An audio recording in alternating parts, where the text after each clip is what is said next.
Boa noite, sejam bem-vindos a mais uma edição do programa Visão de Jogo. A partir de hoje vamos poder estar à conversa com os nossos três representantes, como habitual.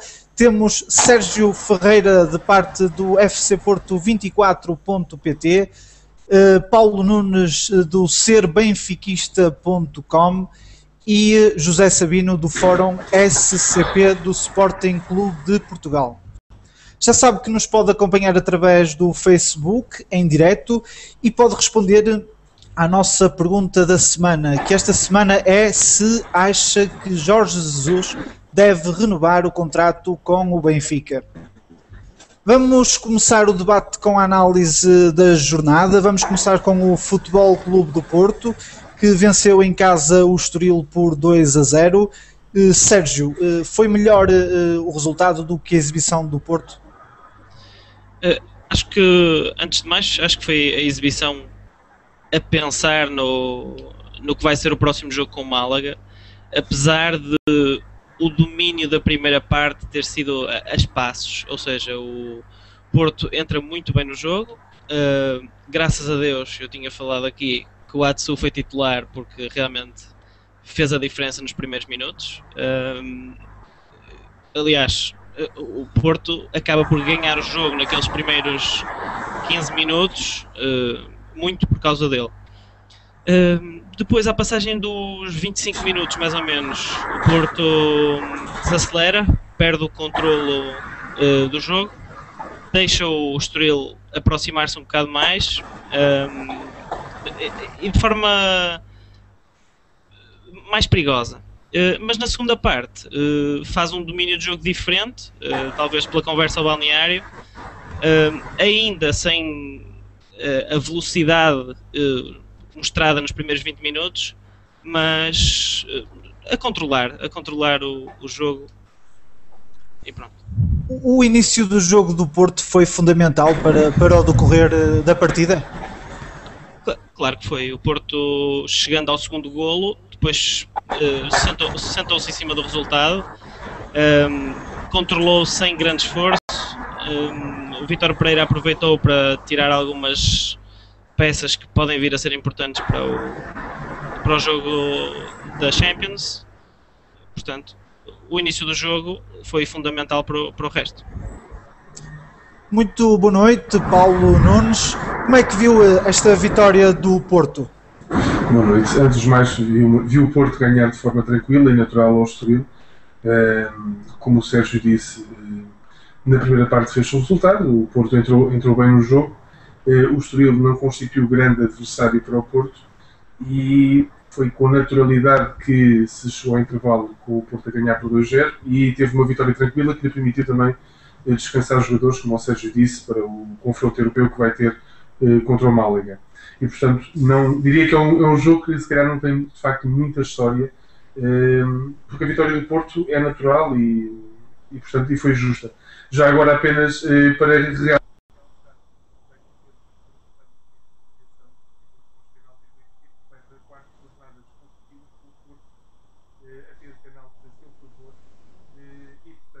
e aliás, vamos à 22ª jornada e o Porto não tem nenhum penalti contra. É só para deixar este apontamento, mais nada. Não sei se o Sérgio quer responder. Eu acho que, como o Paulo disse aqui a semana passada, os penaltis são para se assinalar. Exatamente. E era penalti e foi assinalado. Contaria a favor, concordo. Mas concordo, foi penalti e foi bem assinalado. Já que fez menção apenas na semana passada aos penaltis que o Benfica vinha a ter, e tínhamos sempre um árbitro disponível para marcar um penalti a favor do Benfica, era só para deixar essa nota que de facto 4 jornadas consecutivas, 4 penaltis, e vamos à 22ª jornada e ainda o Porto não sofreu nenhum penalti contra, quando já existiram motivos para que isso acontecesse. Mas era só para deixar essa nota, sendo que neste jogo contra o Estoril o penalti foi bem assinalado, bem marcado, e a vitória foi totalmente justa e natural do Porto. Muito bem. José Sabino, como é que viu esta vitória do Porto no Dragão por 2-0 frente ao Estoril? Antes de mais, boa noite. É um jogo sem história, é um jogo com uma vitória natural por parte do Futebol Clube do Porto. No entanto, há que realçar esse aspecto importante que é são neste tipo de jogos que se ganham os campeonatos. Neste tipo de jogos é que se tem as escorregadelas que podem ser fatais, e portanto, quando um grande cumpre perante uma equipa que não é do seu campeonato em termos do título que está em discussão, não faz mais do que a obrigação, mas faz e essa obrigação, que é muito importante no sentido de não ter falhanços. Eu continuo com a minha perspectiva de que ambas as equipas, tanto o Futebol Clube do Porto como o Benfica, estão em crescendo em termos de pressão, em termos de terem em conta aquilo que falta do campeonato e de cada vez ser mais difícil de recuperar de qualquer escorregadela, e portanto, neste tipo de jogos em que é absolutamente obrigatório ganhar, o Porto cumpriu a sua função e ganhou com justiça, nada mais a acrescentar. Eu gostava de perguntar ao Paulo, esta semana antes do jogo com o Estoril, o treinador do Futebol Clube do Porto, Vítor Pereira, disse em conferência de imprensa, e eu passo a citar, que ninguém lhe passe pela cabeça que o título está entregue. O que é que lhe parece esta opinião de Vítor Pereira? Eu concordo com essa opinião de Vítor Pereira. Simplesmente não concordo com as constantes provocações que Vítor Pereira procura lançar. Aliás, isto já é uma tática antiga do Futebol Clube do Porto, de modo a conseguir granjear alguma reação dos seus adversários para dessa forma motivar as tropas para o resto do campeonato e para conseguirem aquele plus psicológico para que lhes permite, no final das épocas, não raras as vezes, conseguir os títulos. A verdade é que Vítor Pereira continua a fazer isso. Esta época, nas últimas semanas, tem sido reincidente nesse comportamento, não tem tido resposta e bem por parte do Benfica, continua a tentar e esperemos que vá continuar a tentar sem sucesso e até que se canse no final, quando esperemos nós perca o campeonato. Sérgio, como é que viu estas declarações de Vítor Pereira? Concordo. Jorge Jesus também acabou por concordar com o Vítor Pereira ao admitir que o campeonato que claramente não está entregue. Ainda falta muito para jogar, as equipas ainda vão perder pontos, provavelmente não se decidirá nada no jogo do Dragão, portanto ainda está muita coisa em jogo, portanto é normal a opinião dele. Eu gostava de lhe perguntar em relação a um jogador do Futebol Clube do Porto, Danilo, custou 13 milhões de euros ao Futebol Clube do Porto. As exibições dele estão a justificar esse valor que o Porto pagou por ele? Sinceramente, não.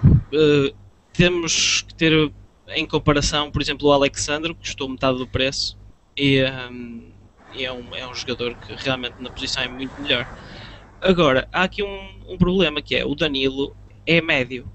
Ele veio para o Porto, ele jogou muitas vezes no Santos, até defesa direito, mas a posição natural dele é médio. Portanto, eu acho que o melhor de Danilo aparecerá provavelmente para o ano, se contarmos que Moutinho saia, porque a cobiça é grande, e penso que Danilo será a aposta no meio campo. José, como é que vê este investimento do Futebol Clube do Porto num jogador de defesa direito, 13 milhões de euros? Como é que vê esta aposta do Porto? Acha que está a ser conseguida ou não? Eu concordo com o Sérgio.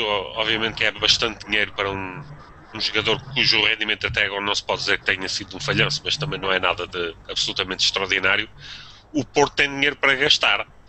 E tendo dinheiro para gastar, investe, faz investimentos em que por vezes acerta, mas por vezes também falha.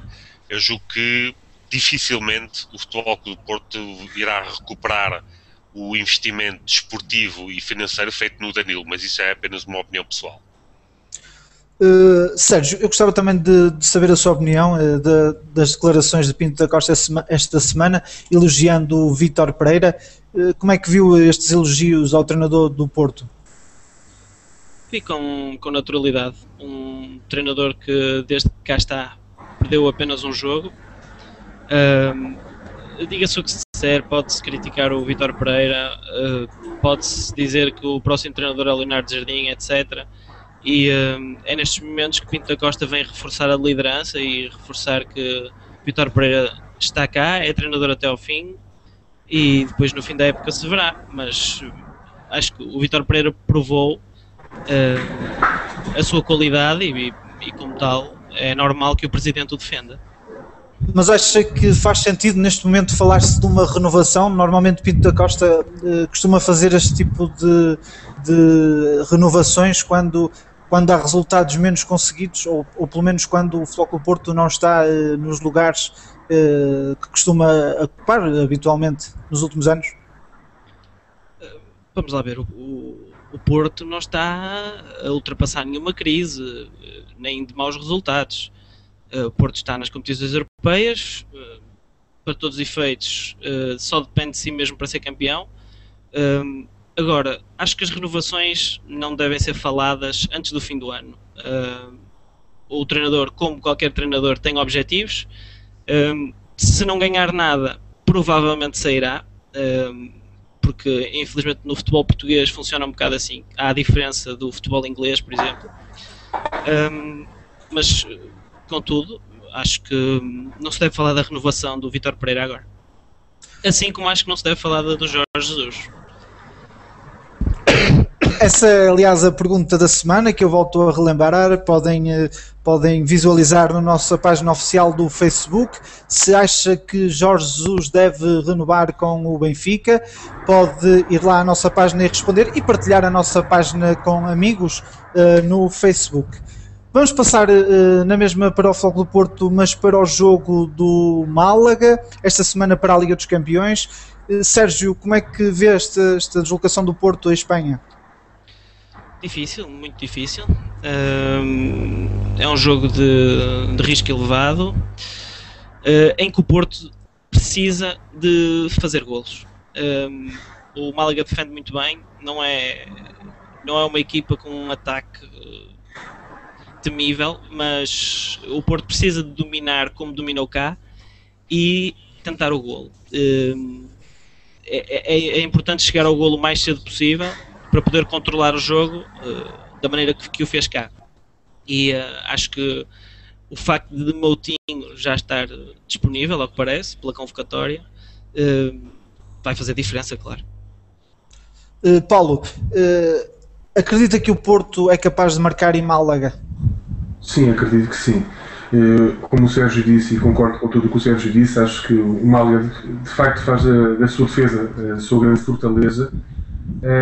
Não tem um ataque muito demolidor, e parece-me que o Porto, se abordar o jogo com cautela, mas com segurança, logrará vencer a eliminatória, peça embora todas as cautelas que tenha que ter, porque é óbvio que um golo, se sofrer um golo e estando a jogar fora, é óbvio que a eliminatória se pode complicar, como é óbvio. Mas parece-me que o Porto vai passar tranquilamente esta eliminatória contra o Málaga. José, vê o Porto como favorito nesta eliminatória com o Málaga? Eu citaria a famosa frase de João Pinto: prognósticos só no final do jogo. Eu neste particular aspecto julgo que é um jogo num ambiente muito difícil, e eu acho que o Sr. Platini tem preferência por uma equipa espanhola passar à fase seguinte do que o Futebol Clube do Porto, mas vamos ver. Eu estou muito cético porque não pelo valor do Futebol Clube do Porto, mas sim pelas condições da própria partida. O terreno de jogo também não me parece ser exatamente excelente, mas vamos seguir então o conselho do João Pinto e vamos fazer o prognóstico no final do jogo. Muito bem, Sérgio, se Mangalá estiver a 100%, como ao que parece vai estar, acredita que será ele o titular? Não, pelo famoso princípio da chiclete de Vítor Pereira. Ele chegou agora da lesão, mas acho que Maicon vai continuar a ser titular. Muito bem, vamos então encerrar este capítulo do Porto e vamos passar para o Benfica, que continua na liderança do campeonato isolada. Sérgio, como é que viu esta vitória? Paulo, como é que viu esta vitória do Benfica por 5-0? Bem, agradou-me, como é óbvio, a exibição do Benfica, embora não tenha sido uma exibição a todos os níveis fantástica, mas diria que foi uma exibição segura desde o início que mostramos ao que íamos. É a exibição que, de facto, me parece que o Benfica, em regra, deverá ter, nomeadamente no seu estádio. Ou seja, uma exibição que mesmo não seja a todos os níveis fantástica, a verdade é que é uma exibição segura de uma equipa que sabe que é superior ao adversário, mas que sabe também que tem que demonstrar essa superioridade em campo. Pese embora não tenha que o fazer de forma frenética, de forma precipitada, mas de forma segura como o fez. É óbvio que o guarda-redes do Gil Vicente não esteve feliz, particularmente nos 2 primeiros golos do Benfica.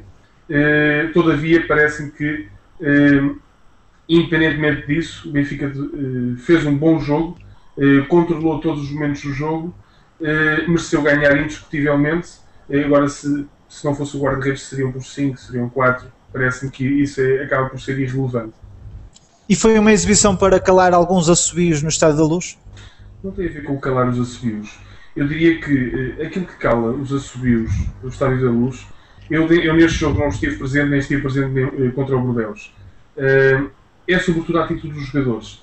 Eu, às vezes, antigamente costumava-se falar jogar à Benfica. Para mim, jogar à Benfica não tem a ver propriamente com os resultados. Tem a ver com a atitude dos jogadores perante o jogo e perante o adversário. Aquilo que os adeptos, e não estou a concordar nem aliás, em regra geral eu discordo de todos os assobios no decorrer do jogo. No final do jogo, concordo que os adeptos possam manifestar livremente a sua opinião quanto à atitude, quanto à exibição da equipa.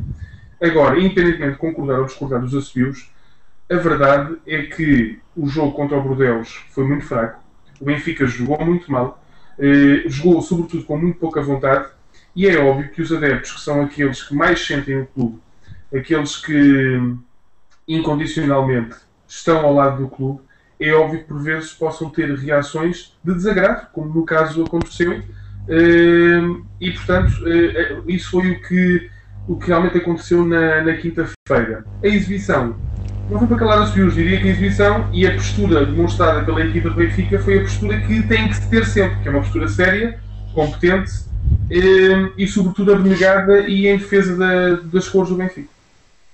José, estava à espera de uma goleada do Benfica em casa?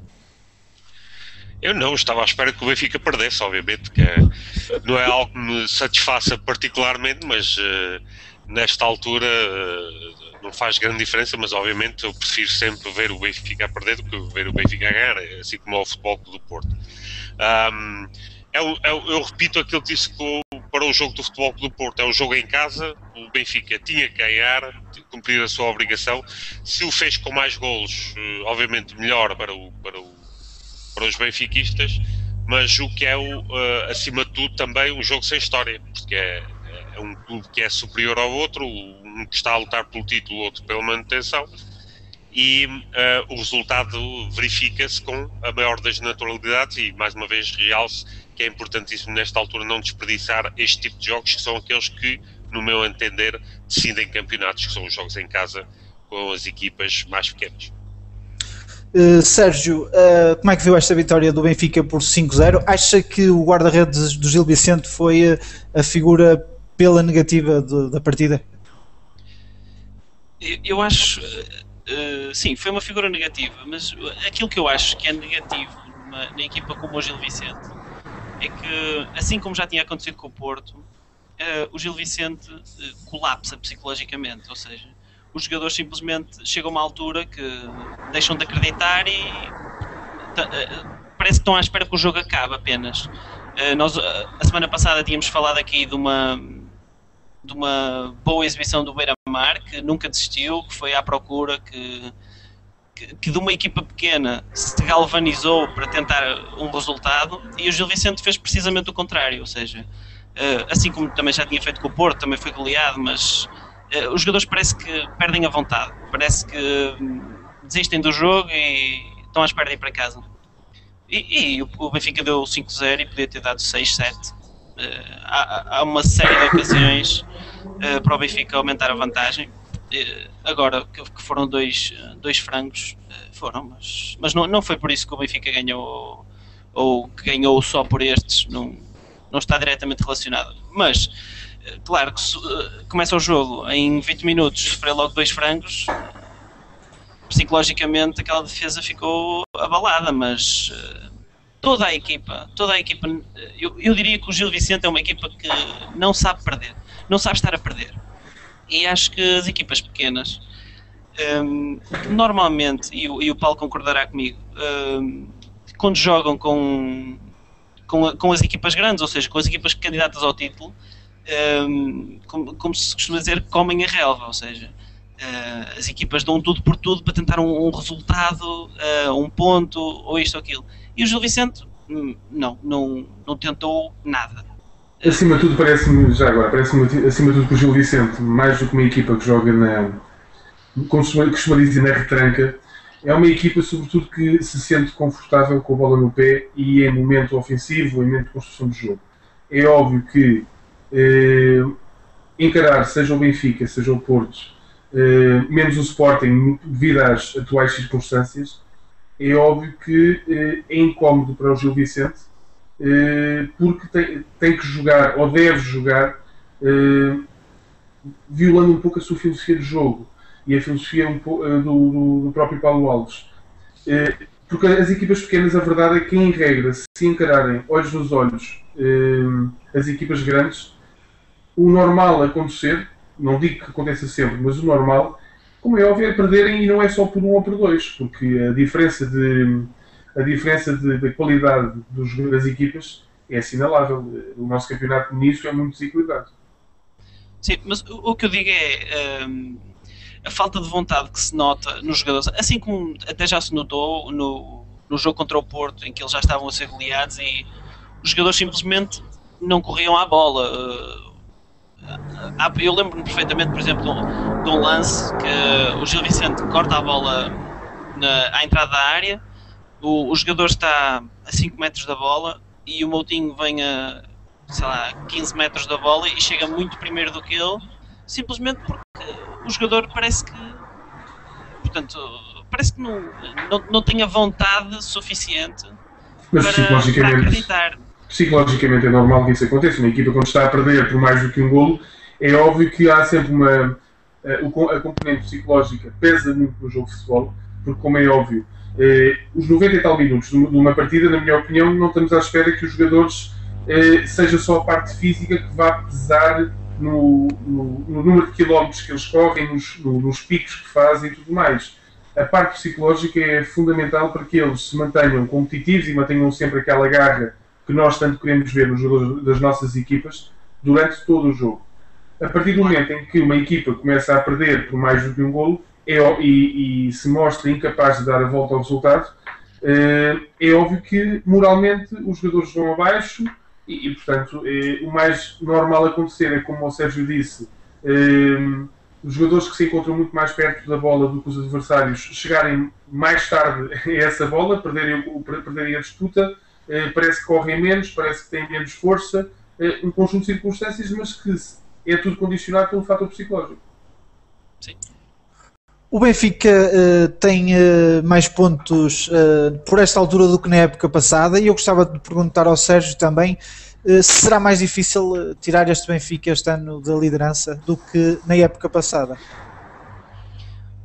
Eu acho que é tão difícil numa época como na outra, ou seja, o Porto está obrigado a ganhar, e enquanto depender de si, ótimo, significa que só precisa de ganhar para ser campeão. A partir do momento em que dependa do Benfica perder, então aí vamos estar com uma pressão extra. Agora, se o Benfica este ano tem mais pontos, eu julgo, sinceramente, porque Jorge Jesus fez uma melhor gestão até aqui, algo que o ano passado não tinha acontecido. E nota-se claramente nas exibições do Benfica que há uma diferença enorme do ano passado para este. Se fez mais pontos, a questão é que a diferença pontual entre as duas equipas neste momento é reduzida. Se me tivesse a dizer o Benfica fez mais pontos, mas agora leva 12 de vantagem ou algo desse género, era diferente, era alguma coisa que não estava bem, mas neste capítulo as duas equipas estão muito equilibradas, conseguiram uma boa dose de pontos, digamos, e uma boa dose de vitórias, e acho que vai continuar mais ou menos assim até ao fim, e nos últimos jogos muita coisa se decidirá. Na quinta-feira passada o Benfica jogou com o Bordeaux, já abordámos aqui através do Paulo Nunes essa exibição menos conseguida do Benfica. Paulo, este resultado é curto para a segunda mão? Ora bem, telegraficamente o Benfica é superior ao Bordeaux e tem a obrigação de demonstrar, seja em casa, seja fora. Segundo, aquilo que se passou na quinta-feira não se justifica apenas, por exemplo, com as alterações produzidas por Jorge Jesus quanto ao 11 titular da equipa. Todavia, o Sérgio estava a falar da gestão de Jorge Jesus. É verdade que Jorge Jesus tem gerido melhor o plantel nesta época, todavia tem cometido muitos exageros. Já o cometeu na Taça da Liga e volta a cometê-lo agora contra o Bordeaux. Não é compreensível, não é. Rodar uma equipa, para mim, é rodar 1, 2, 3 jogadores. Portanto, é tentar ir gerindo o esforço. Não é rodar metade de uma equipa designadamente. Retirar todos, ou a maior parte dos jogadores fundamentais e que intervém diretamente no modo como a equipa, em regra, consegue jogar e consegue produzir. E, portanto, acho que Jorge Jesus nisso tem estado mal, tem exagerado. Contra o Bordeaux teve sorte. E a verdade é que 1-0 é um resultado curto, ainda que eu acredite que o Benfica é bem capaz de ir a Bordeaux e ganhar o jogo e não lutar apenas para o empate. Tenho sim neste momento receio, confesso, da gestão que Jorge Jesus tem feito, porque temo que de novo vá revolucionar a equipa, até porque no fim de semana no fim de semana depois do jogo contra o Bordeaux, em França, a verdade é que temos um adversário bem mais complicado do que tínhamos esta semana. Nesta semana tínhamos o Gil Vicente e na próxima semana temos o Vitória de Guimarães, em Guimarães, e é historicamente uma das deslocações mais complicadas para o Benfica, porque é muito complicado jogar em Guimarães, independentemente do momento de forma do Vitória. E, portanto, tenho algum receio deste jogo, independentemente de entender que o Benfica, em circunstâncias normais, ganharia tanto ao Bordeaux na Luz como ganhou, ainda que com uma outra exibição, e ganhará também em França, espero eu, com uma atitude diferente dos jogadores. E Luizão, a ausência do Luizão poderá afetar a equipa? Obviamente que o Luizão é o capitão e nota-se perfeitamente a liderança do Luizão dentro do campo. Todavia, Jardel tem correspondido muito bem desde o início desta época, sempre que foi chamado, e não me parece que seja a ausência do Luizão que vá levar a que o Benfica tenha um resultado menos conseguido ou tenha uma exibição menos conseguida. José, acha que o Jorge Jesus deve fazer uma gestão da equipa neste jogo da Liga Europa, a pensar no jogo em Guimarães? Eu vou ser honesto, eu, se fosse benfiquista, eu estava mais preocupado com outro tipo de gestão, em vez de ser a gestão do Jorge Jesus, a gestão do Luís Filipe Vieira, porque esta convocatória recente de uma Assembleia Geral para aprovar um empréstimo obrigacionista de 80 milhões de euros, já que em abril vence o de 40 milhões de euros, é literalmente empurrar os problemas com a barriga para a frente, já que não existe sequer dinheiro para pagar o que vence em abril, e ainda é necessário mais dinheiro para continuar a gerir o Benfica. Isto parece-me um sinal de gestão de que o último que vier que fecha a porta. É um problema transversal, eu digo, 3 clubes grandes portugueses que estão, como eu já disse há uns programas atrás, a viver acima das suas possibilidades. Quanto à gestão do Jorge Jesus, é assim, se saísse bem, toda a gente estaria a elogiar nesta altura o grande trabalho do Jorge Jesus ao conseguir uma gestão equilibradíssima do plantel e uma vitória que lhe garantiu uma confortável segunda volta. Uma confortável segunda mão, portanto. Como não saiu bem, o jogo do Benfica realmente não foi do mais brilhante que se possa que já teve esta época. Obviamente que se atribui a responsabilidade à gestão do plantel por parte do Jorge Jesus, embora eu considere que em noite europeia o público da Luz teve um comportamento absolutamente inaceitável para com a sua equipa. Eu acho que qualquer apulo que se faça a atletas do clube que se suporta, faz-se no final do jogo e nunca durante a partida, porque isso certamente não vai ajudar os jogadores a jogar mais, ou a correr mais, ou a ter outra atitude dentro do campo. Exatamente, foi isso que eu disse, José. Os assobios, o desagrado a ser demonstrado, em 99% das vezes, deverá ser no final do jogo e não no meio. Depois, como o José disse, é óbvio que não irá ajudar, em princípio, a equipa. Em relação ao empréstimo, eu diria que o José saberá mais do que eu. Eu não sei neste momento para que fim é que o empréstimo se destina. Sei sim que o Benfica vai ter um grande investimento e um forçoso investimento com o Benfica TV. É óbvio que se é preocupante, se é assustador, admito que sim. Estamos a falar que é duplicar os empréstimos obrigacionistas que em regra o Benfica faz. E tal como o José disse, vai-se vencer um agora em abril e, portanto, neste momento está-se a duplicar efetivamente o empréstimo obrigacionista. Acho, contudo, que as contas apresentadas foram apresentadas no final de fevereiro.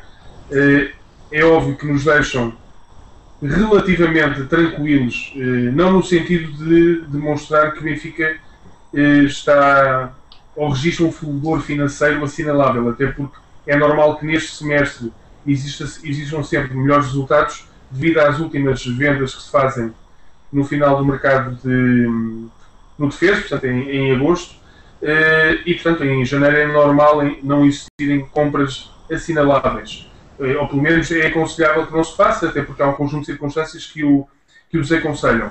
E portanto em regra acaba sempre por ser o relatório e contas do próximo semestre o mais negativo. E portanto aí sim, no próximo semestre eu espero cá estar para comentarmos a situação financeira do Benfica.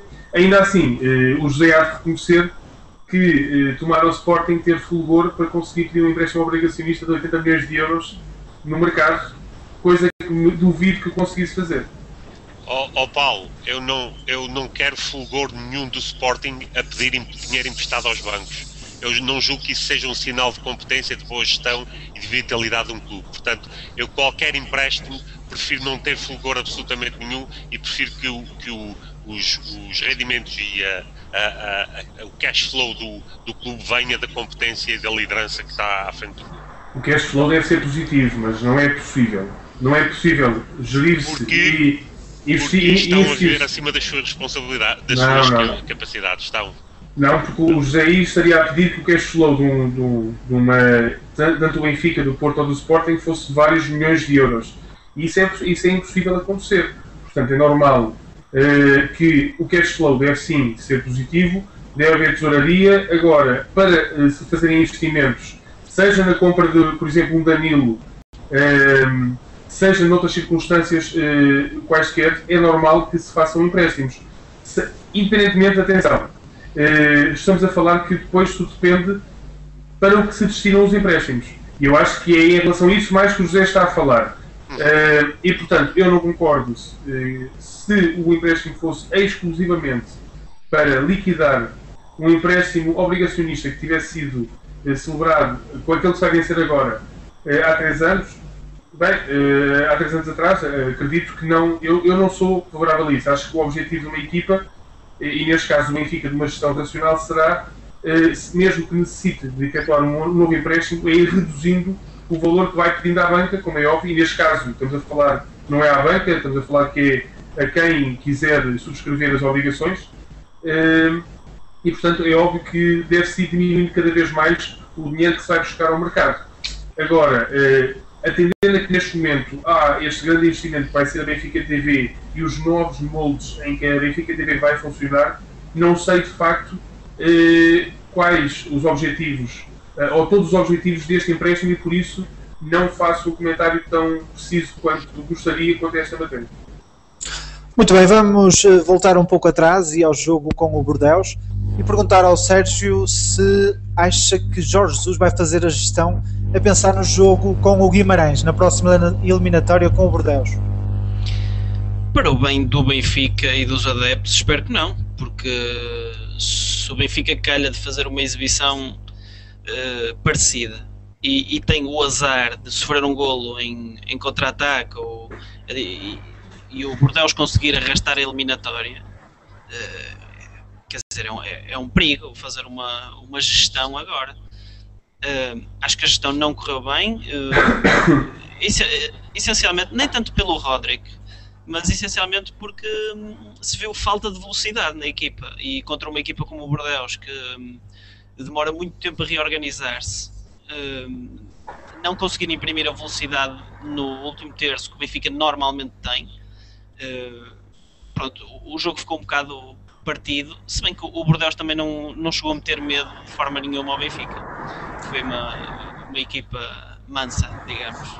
E parece-lhe curto este resultado do Benfica em casa? Para a segunda mão? Parece-me curto para aquilo que o Benfica pode fazer, para aquilo que o Benfica deveria ter feito, tendo em conta a qualidade que o Bordeaux demonstrou no jogo. Para finalizar o capítulo do Benfica, acredita, Sérgio, que será em Guimarães que o Benfica pode perder pontos no que resta da época? Não acredito, mas espero. Espero que o Benfica perca pontos nos jogos todos. Mas, sinceramente, pelo campeonato que o Guimarães está a fazer neste momento, apesar de ser um campo tradicionalmente difícil para o Benfica, não vejo o Guimarães com grande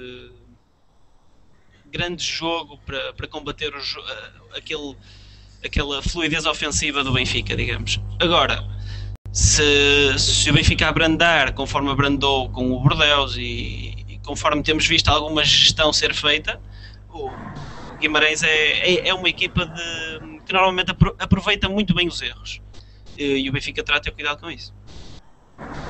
Vamos avançar para o Sporting, que foi a Coimbra empatar com a Académica por uma bola. José Sabino, como é que viu este jogo do Sporting, onde no final houve críticas de Jesualdo Ferreira à sua equipa? Esse jogo é uma frase: acabaram como deviam ter começado. Ou seja, o Sporting começa com o jogo de uma forma extremamente passiva, e também julgo eu com o equívoco de Jesualdo Ferreira. O Jesualdo Ferreira aborda este jogo com um sistema tático semelhante àquele com que abordou o Futebol Clube do Porto. Obviamente que são realidades e equipas totalmente distintas, e isso não ia resultar. E o que se viu foi um Sporting extremamente passivo em termos atacantes, e com um meio campo que não estava literalmente a funcionar, com o Rinaldo, o Eric Dyer e o Adrian. A partir do momento, digamos que a Académica também não fez muito para justificar a vantagem. Teve um penalti resultado de uma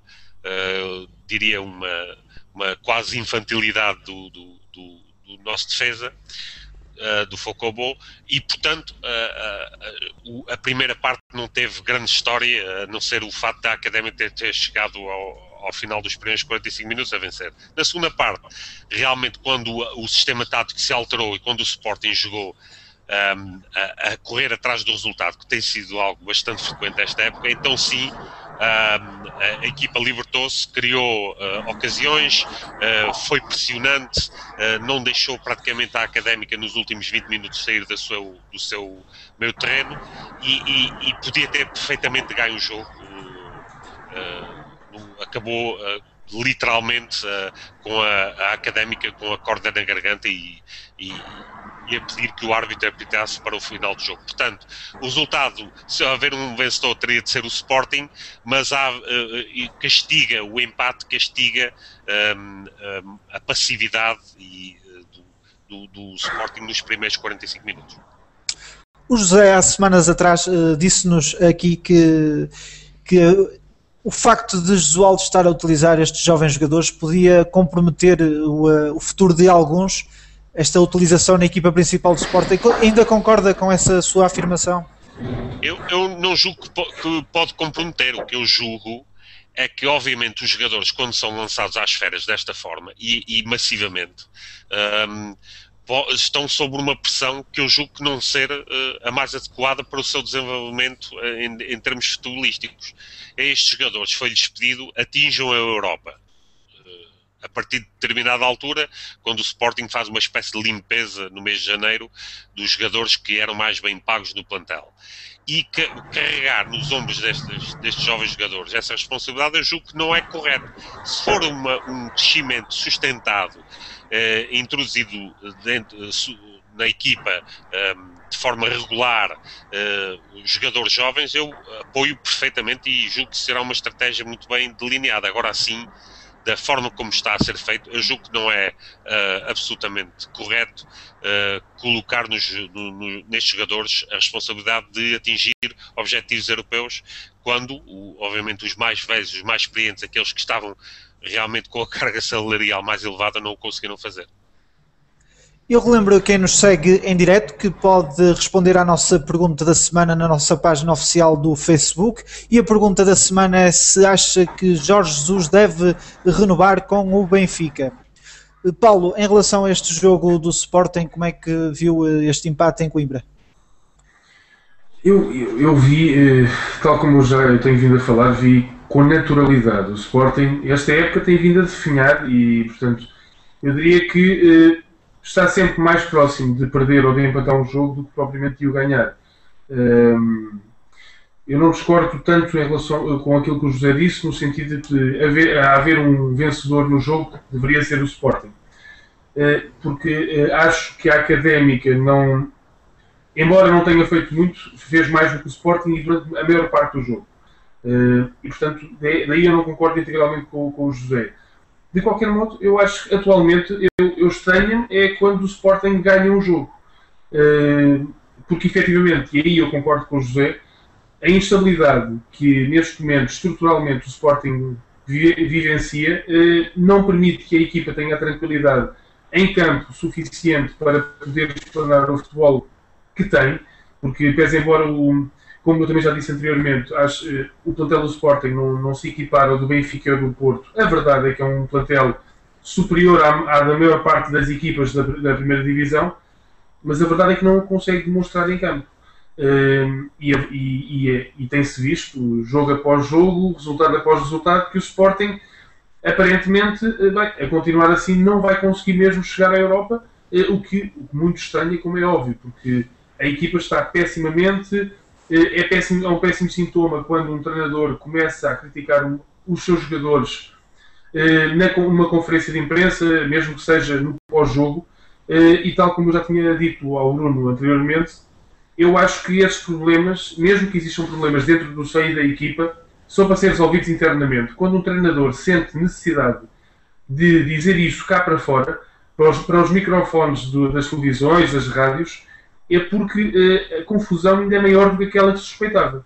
E, portanto, eu não sei, sinceramente, ou o Sporting, de uma vez por todas, com as eleições e com o rumo que vai dar no próximo ato eleitoral, dá um novo rumo à sua equipa e à instituição, ou então eu não sei, sinceramente, onde é que o Sporting vai parar, porque, efetivamente, o Sporting tem vindo a descer cada vez mais para uma posição e para um lugar onde eu nunca julguei que fosse possível estar, sinceramente.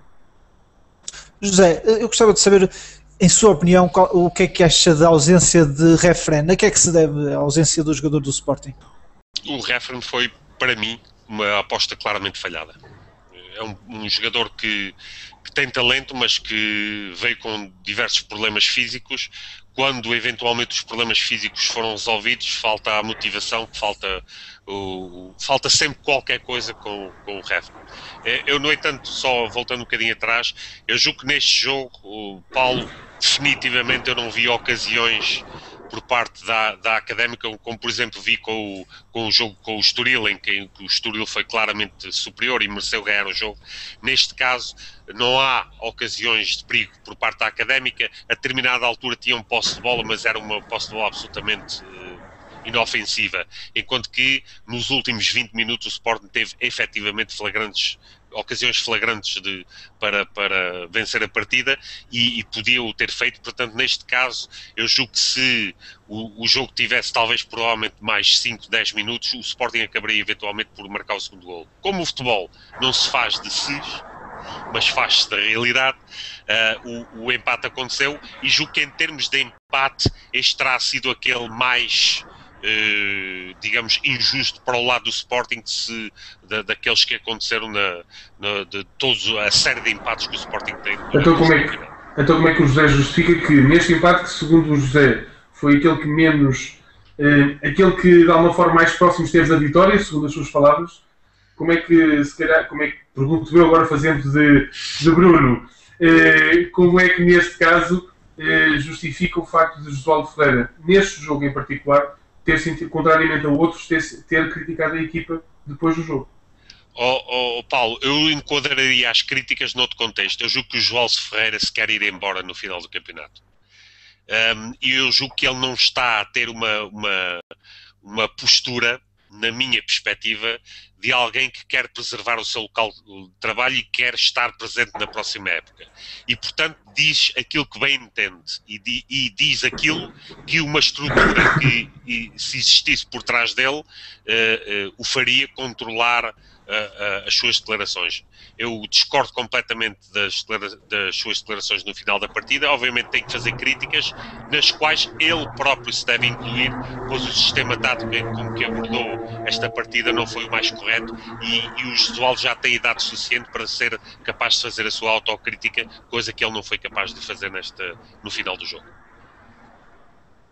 Sérgio, acha que os jogadores podem ser afetados com estas declarações do treinador Josualdo Ferreira, os jogadores do Sporting? Eu acho que os jogadores já estão afetados um bocado por tudo o que os rodeia. Isto é mais uma gota no copo. Acho que o Sporting, estamos aqui a falar das oportunidades da Académica, acho que o Sporting falhou claramente no meio campo. E as oportunidades que a Académica dispõe são sobretudo de remates exteriores. E o Patrício esteve muito bem neste jogo, com algumas defesas de grande nível e, sinceramente, é um jogador que duvido para o ano cá esteja. Agora, qualquer jogador a ser criticado publicamente é sempre algo muito complicado de gerir psicologicamente. Depois, claro, há jogadores que sairão, digamos, espicaçados, motivados para fazer melhor, mas pode ter o efeito completamente contrário. Concordo com o José quando diz que parece que Josualdo não quer ficar para o ano, e sinceramente eu acho que não é só ele que não quer ficar para o ano. Acho que mudando o presidente, como mudará agora dia 23 de março, acho eu, provavelmente começará já a preparar a nova época e toda a estrutura dentro do clube, ou pelo menos assim se espera, que não seja mais uma continuação, não é? Mas acho que Josualdo realmente no final da época irá à vida dele e talvez por isso este facilitismo, este não querer saber e deixar andar e dizer o que lhe apetece. E também porque não tem uma estrutura atrás que controle, que faça o filtro das comunicações exteriores. Ou seja, mas em relação a isso, já agora, e em defesa quase do Sporting, não querendo de forma alguma tomar o lugar do José, nem gostaria de tomar, mas o Josualdo não pode fazer birra.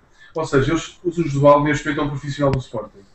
O Josualdo, independentemente, e eu já disse no outro programa, em relação aos jogadores, até podem existir ordenados em atraso.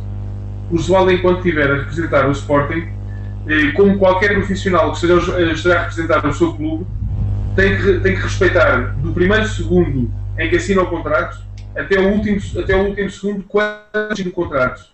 Durante todo esse tempo tem que respeitar o clube, independentemente dos motivos que possa ter ou não para criticar alguns elementos do clube ou o clube em si. Não pode fazê-lo por respeito e se, a ser verdade, o que o José disse e o Sérgio também. Bem, então o João está a ser pouco nada profissional e só lhe fica mal, nomeadamente para alguém que tem tantos anos de futebol. Sim, mas eu não estava a defender o Jesualdo nem a opção que ele está a tomar. Eu acho que se realmente é por este motivo que nós estamos a falar aqui, que espero que não, sinceramente, porque tenho o professor Jesualdo como um bom profissional, até pelos anos que passou no Porto. Não sei se é simplesmente para tentar motivar a equipa, se é um jogo psicológico com a própria equipa, mas este jogo psicológico, como já foi aqui falado, pode ser feito dentro de portas e não publicamente. Agora, se realmente o Jesualdo está a agir assim porque simplesmente não quer saber do futuro entre o Jesualdo e Sporting, então realmente é uma falta de profissionalismo, e aí eu concordo 100% com o que o Paulo disse. Se não quer, eu diria que se não quer, sai. Como todos os profissionais, ou tenta sair, procura sair custo zero. Agora, em regra, o que no futebol nós vemos é que os profissionais, quando já não estão satisfeitos, esticam a corda, até que às vezes nos clubes tentem, lhes paguem até ao final do contrato para que eles saiam. E isso é que é lamentável. Quem está mal, como se costuma dizer, muda-se. E se o Josualdo não está bem, muda-se. Exatamente. Ainda voltando a este jogo do Sporting com a Académica, José, como é que viu a saída de Adrian, que pareceu um pouco chateado com a sua saída? Eu vou ser curto e grosso. O Adrian tem que mostrar porque é que o Sporting lhe renovou o contrato, porque até agora não demonstrou dentro nessa altura, quando estiver a demonstrar no terreno do jogo a renovação do contrato que lhe foi dada como prémio quase por esta direção, então tem direito a estar mais ou menos satisfeito com a sua substituição. Esta semana também Godinho Lopes revelou que recusou uma proposta de 10 milhões de euros por Rui Patrício. Acha que foi uma decisão acertada, José? O que o Godinho Lopes diz não se escreve. Eu espero bem que não. Eu nisto há determinadas coisas em que eu gostaria de estar muito enganado. Eu tenho a sensação fortíssima de que o Rui Patrício, pelo menos parcialmente, já não pertence ao Sporting. Mas julgo que só com um novo presidente, dependendo de quem for o novo presidente, nós ficaremos a saber disso. Muito bem, vamos avançar então no programa e vamos passar para o positivo e o negativo de cada um da semana, assim como a foto semanal. Sérgio, positivo e negativo da semana e foto semanal. Ora bem, em relação ao positivo, pus algo que já falamos aqui, ou seja, que é a sensatez, finalmente, de Vítor Pereira usar como titular o Atsu em vez do Varela, porque realmente o Atsu neste momento é muito, mas muito superior ao Varela. No negativo, pus a expulsão do Nani em Old Trafford contra o Real Madrid, por tudo aquilo que dá ao jogo, ou seja, a arbitragem acabou por prejudicar um grande espetáculo de futebol que ainda assim o espetáculo continua a ser bom. Claro que pode-se pensar que é expulsão ou não é expulsão, ainda assim a arbitragem condicionou aquilo que é a coisa mais espetacular que um adepto de futebol pode querer, que é um jogão destes de Champions. Em relação à imagem, é a imagem de Mourinho a conversar com Alex Ferguson imediatamente após a expulsão de Nani. Ele vai partilhar uma informação qualquer com ele que não...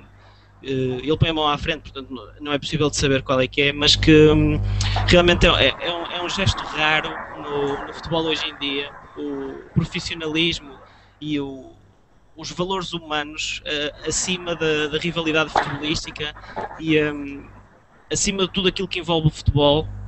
Foi um momento caricato e um momento único de dois treinadores que são dos melhores do mundo. Paulo, positivo e negativo, imagem semanal. Ora bem, a imagem da semana eu escolhi o Fábio Faria, portanto, que é do Benfica, já que infelizmente por motivos de saúde teve que se retirar do futebol, mas eu diria que nunca é demais recordar que há muita vida para além do futebol. o futebol, por muita importância que possa ter na vida de todos nós, a verdade é que a nossa vida é muito mais importante do que o futebol, que acaba por ser um desporto, acaba por ser um entretenimento, ainda que muitas vezes vivido de forma apaixonada e de forma vibrante.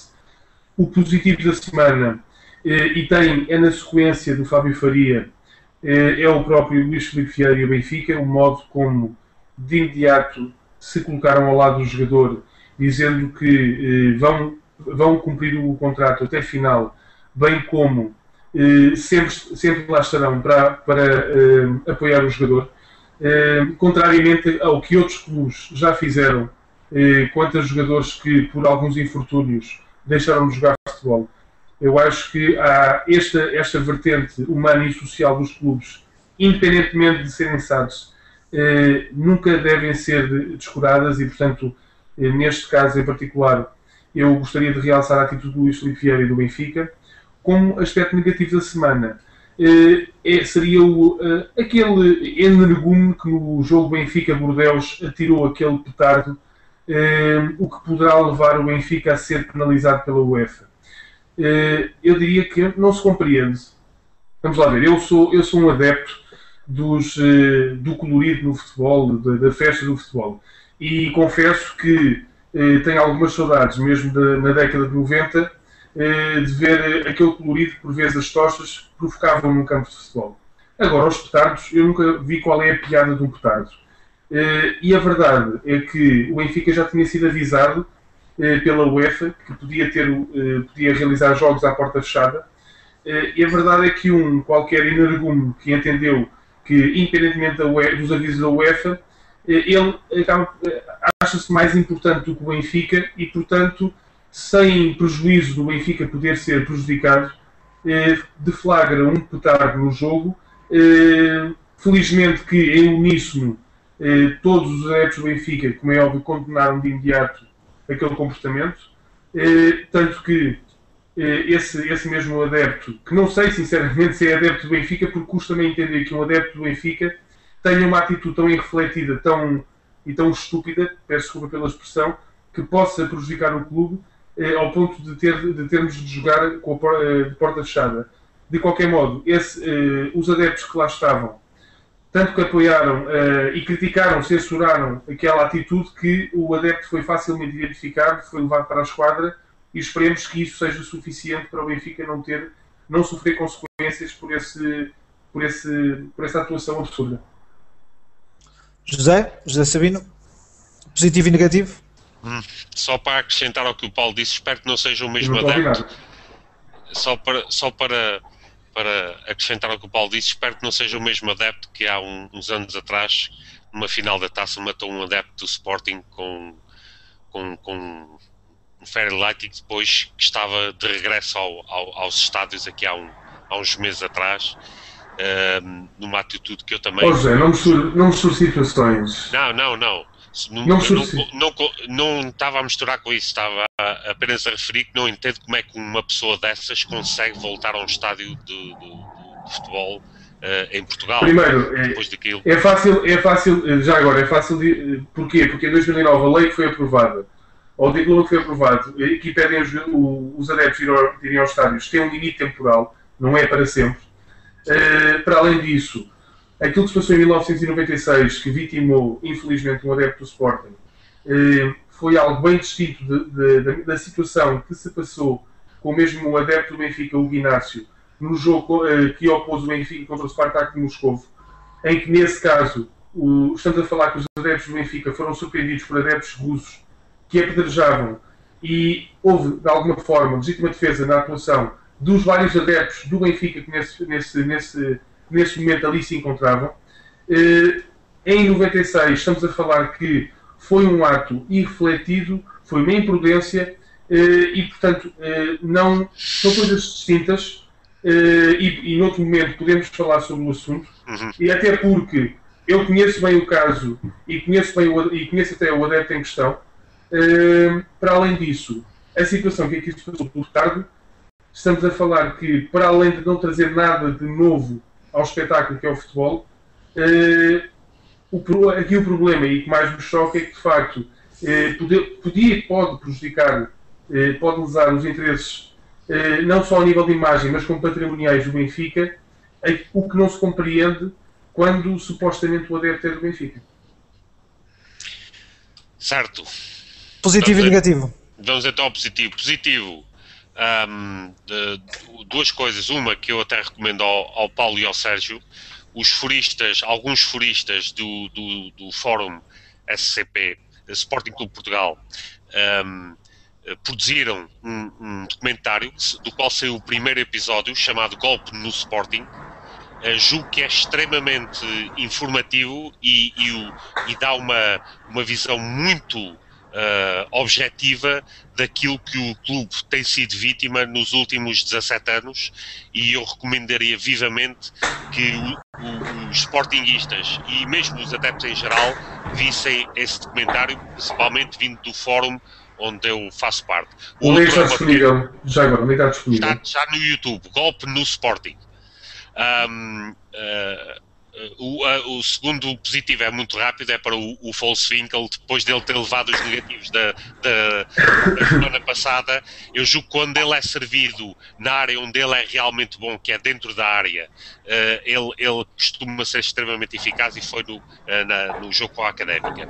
O negativo da semana, obviamente para um Sportingista só pode ser a morte de João Rocha, um presidente absolutamente mítico para o Sporting, alguém que conseguiu, através da sua competência e da sua liderança, levar o Sporting para um número recorde de sócios na altura, de 130 mil associados, conseguir títulos e do ecletismo ser absolutamente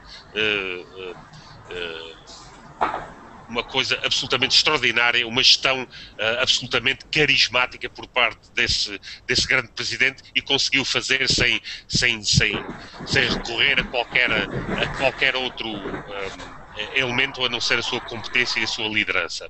Zé, já agora, no atletismo, o Sporting dizia um clube muito eclético e que fazia jus aos seus títulos no atletismo. Neste momento, nomeadamente no masculino, se o José for ver, as coisas a não ficar complicadas e muito boas para o Benfica. E no caso do Benfica, à custa da formação, que costuma ser uma das bandeiras do Sporting, e não à custa de ir buscar atletas a outros clubes. Era só um apontamento, porque de facto nos outros esportes o Benfica também tem tido grandes resultados e tem-se tornado de alguma forma o Sporting.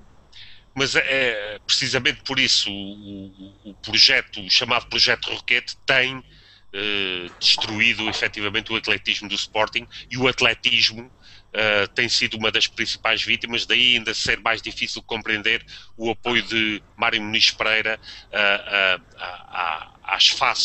às diversas faces do projeto Roquete ao longo dos anos, quando estão a destruir precisamente a modalidade que ele é tão apaixonado. A foto da semana é uma das frases míticas para mim do presidente João Rocha, quando disse que se afastou do clube porque não concordava com métodos pouco ortodoxos no futebol. Eu gostaria de fazer transportar isso para a realidade do Sporting hoje em dia. Vamos ter eleições no dia 23 de março. Não vamos denegrir a memória de João Rocha, não vamos deixar de homenagear a memória de João Rocha, e não vamos eleger candidaturas que, através de métodos e de meios pouco ortodoxos, não querem mais do que vender o futebol do Sporting a uma entidade estrangeira.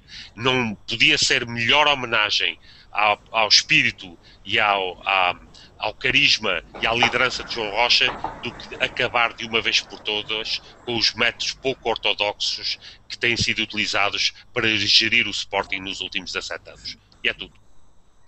Muito bem, vamos, antes de fechar o nosso programa, queria dar-lhes uma novidade aos três e a quem nos segue em direto.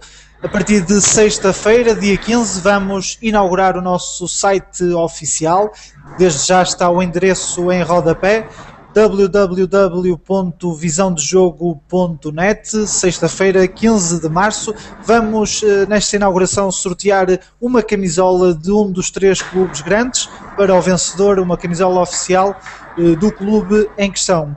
Relembrar ainda que pode ver o nosso programa, a gravação do nosso programa no YouTube e na nossa página oficial do Facebook. Pode também partilhar, pode e deve partilhar com os seus amigos. Até segunda-feira, despeço-me de uma muito boa noite aos três e até segunda-feira. Boa noite, até para a semana. Boa noite, até para a semana.